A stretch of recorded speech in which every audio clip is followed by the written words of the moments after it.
Maharashtra Mahavikas Aghadi MVA गठबंधन में सब कुछ ठीक नहीं चल रहा है। शिवसेना यूबीटी नेता संजय राउत और एनसीपी नेता अजित पवार के बीच शीत युद्ध देखने को मिल रहा है। संजय राउत ने गुरुवार को कहा कि उन्हें नहीं पता कि एनसीपी में क्या हो रहा है। दरअसल संजय राउत से अजित पवार को लेकर सवाल पूछा गया था। इसके जवाब में उन्होंने कहा कि मैं शरद पवार से मिला था। हमारी एमवीए की बैठकें होती रहती हैं। शरद पवार एक वरिष्ठ नेता हैं, कोई आश्चर्य की बात नहीं। पता नहीं एनसीपी के साथ क्या हो रहा है और यह उनका आंतरिक मामला है। लोग मिलते रहते हैं, इसमें कोई नई बात नहीं। इसके अलावा संजय राउत ने केंद्र सरकार पर निशाना भी साधा। संजय राउत ने कहा कि केंद्र सरकार विपक्ष को दबाना चाहती है। हमारे जवान शहीद हो रहे हैं और सरकार राजनीति कर रही है। जम्मू कश्मीर का नया पुलवामा मुद्दा सामने आया है। संजय राउत ने बुधवार को अजित पवार के एक बयान पर पलटवार भी किया। संजय राउत ने कहा कि वह केवल एनसीपी प्रमुख शरद पवार को सुनते हैं। बुधवार को पत्रकारों से बात करते हुए संजय राउत ने कहा कि अगर कड़वा सच किसी को भी चोट पहुंचाता है तो वह क्या कर सकते हैं। दरअसल संजय राउत ने सामना में साप्ताहिक कॉलम में दावा किया कि शरद पवार ने हाल ही में उद्धव ठाकरे से कहा था कि उनकी पार्टी कभी बीजेपी के साथ नहीं जाएगी, भले ही कोई ऐसा करने का व्यक्तिगत निर्णय लेता है। वहीं अजित पवार ने इसके जवाब में कहा कि अन्य दलों के नेता एनसीपी के प्रवक्ताओं की तरह व्यवहार कर रहे हैं। अजित ने नसीहत देते हुए कहा कि बेहतर होगा कि वह सिर्फ अपना काम करें। अजित ने यह भी कहा कि वह इस बात को एमवीए की मीटिंग में भी उठाएंगे। आपको व्यक्तिगत तौर पे टारगेट किया गया है अजित दादा पवार की तरफ से, क्योंकि आपने सच कहा था, उस पर आप क्या जवाब देंगे? अगर मैंने सच कहा है इसलिए मुझे कोई टारगेट करता है तो मैं मानता हूं कि मैं सच बोलता रहूंगा और सच कहता रहूंगा।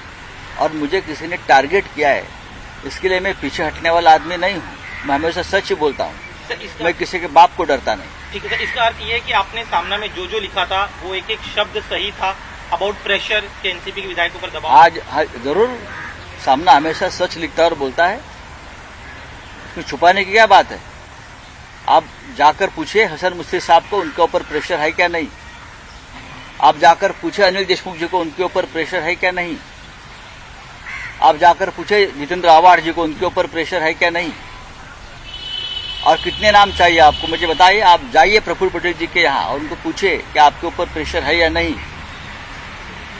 जिस तरह से जांच एजेंसी सेंट्रल प्रेशर बनाकर फिर बीजेपी ऑपरेशन कर रही है, उसके ऊपर अगर हमारे जैसे लोग बोलते हैं तो जरूर बीजेपी को गुस्सा होना चाहिए और किसी को गुस्सा होने की जरूरत नहीं है। लेकिन सर अजित दादा अपने बयानों से आप पर सवाल खड़े कर, आपकी विश्वसनीयता पर सवाल खड़े कर, वो क्या कर सकते हैं। मेरी विश्वास पवार साहब खड़े कर सकते हैं। शरद पवार साहब की बात नहीं मानूंगा। सर एक सवाल ये है कि कल अजित दादा ने जो सफाई दी उसमें कहा कि जो मुखपत्र में आप लिखे उनको अपनी पार्टी के बारे में लिखना है। क्या लिखे हैं आपको मालूम है मैंने क्या लिखा है? उनका कहना है कि क्या लिखा है। आपने कहा था कि इस तरह के ऑपरेशन होने वाले हैं। तो उसमें गलत क्या है? ये क्या किसी पार्टी के बारे में मैंने कहा कि ये महाराष्ट्र में अपोजिशन को तोड़ने की कोशिश हो रही है। ये सच है या झूठ है, ये अजित दादा ने बताना चाहिए। क्या शिवसेना को नहीं तोड़ा? क्या एनसीपी के ऊपर हमले नहीं हो रहे?